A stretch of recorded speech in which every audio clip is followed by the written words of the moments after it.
Welcome to Stellar Guy. Today we're diving into a classic comedic episode from Reba called When Good Credit Goes Bad.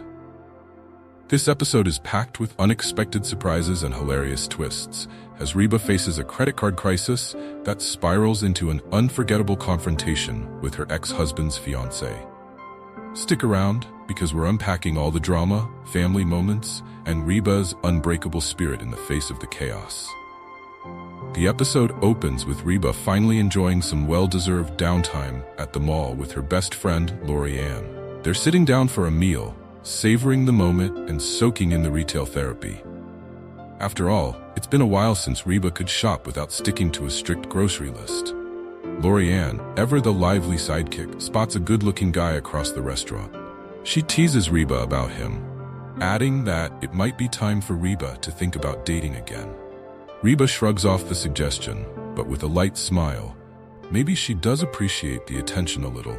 As they finish their meal, Reba insists on picking up the check, excited to treat Lori-Ann to lunch with her newly restored sense of financial independence. She confidently hands over her Visa card to the waiter. But things take an unexpected turn. A few moments later, the waiter returns, awkwardly explaining that the card has been declined. Reba is confused. She's sure there's plenty of money available. But despite her insistence, the card just won't go through. Embarrassed but determined, Reba scrounges through her purse, coming up with only a few coins and even a few carnival dollars from her son Jake's last school event.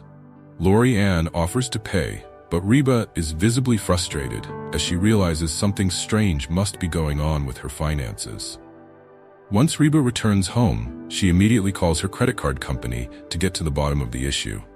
As she's on hold, her daughter Kyra walks in, catching Reba's frustrated expression and asking if they're now officially poor. Reba dismisses the comment with a chuckle, trying to reassure Kyra, but she's obviously concerned.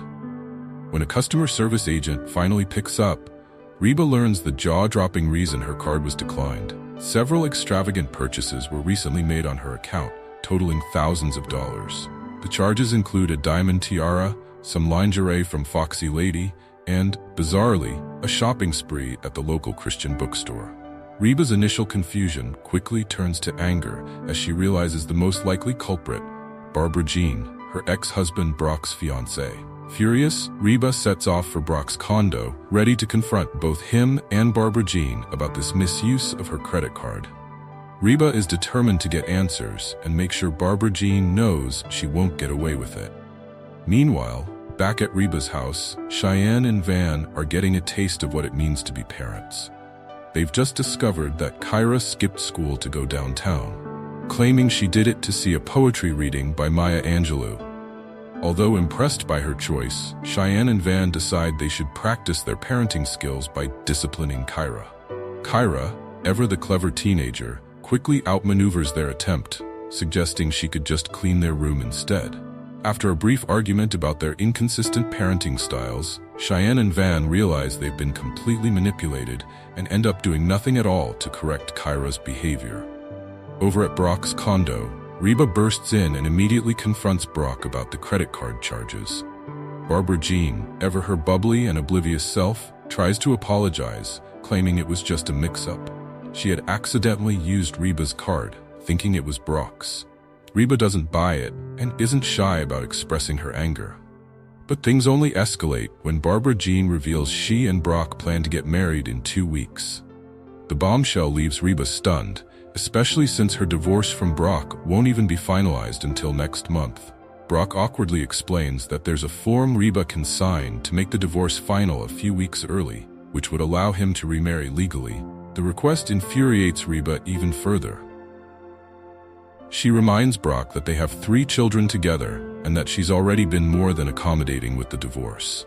Brock, however, insists it would make things easier if she just signed the form, leaving Reba no choice but to storm out, vowing not to make anything easy for him or Barbra Jean. After venting to Lori-Ann, Reba feels torn. Part of her is tempted to just sign the form and get it over with, but Lori-Ann convinces her to stand her ground.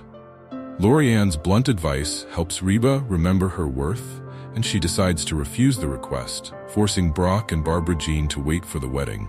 Just as she's settling back in at home, Reba gets an unexpected call informing her that Barbra Jean has been detained at the mall. Apparently, Barbra Jean tried to use the same credit card that Reba reported stolen. It's mall jail, but still, Reba can't resist a small, victorious grin before heading down to bail her out. When Reba arrives, she finds Barbra Jean looking defeated and surprisingly humble. Barbra Jean explains that she only wanted to feel like a real bride, hoping the tiara would make her feel special, especially since Brock wanted a quick, no-fuss wedding.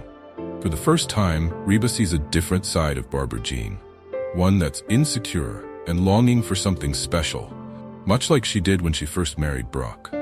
With a small sigh, Reba softens and tells Barbra Jean that weddings don't need to be fancy to be meaningful. Back at Reba's house, the parenting practice between Cheyenne, Van, and Kyra comes to an abrupt end when Reba returns. Reba, ever the observant mother, immediately knows something is off when she sees Cheyenne looking guilty. Cheyenne confesses that Kyra skipped school, but before Reba can lecture her, Kyra confesses. Impressed by Kyra's honesty, Reba decides to go easy on her, warning her that if it happens again, the consequences will be serious.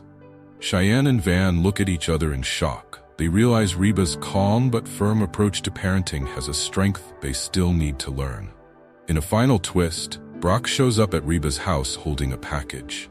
It's the diamond tiara that Barbra Jean had to return. Brock confesses he was initially rushing the wedding to avoid more tension, but Reba's words to Barbra Jean made him rethink the approach. He decides to give Barbra Jean the wedding she dreams of, complete with friends, family, and a ceremony in their local church. As Brock mentions that Barbra Jean even considered asking Reba to be her matron of honor, Reba's reaction is priceless.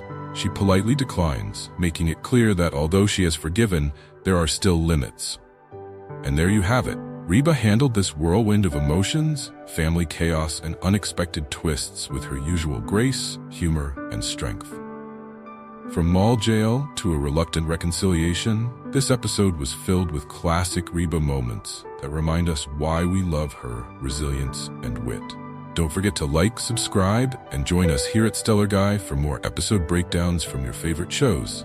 Thanks for watching, and see you next time.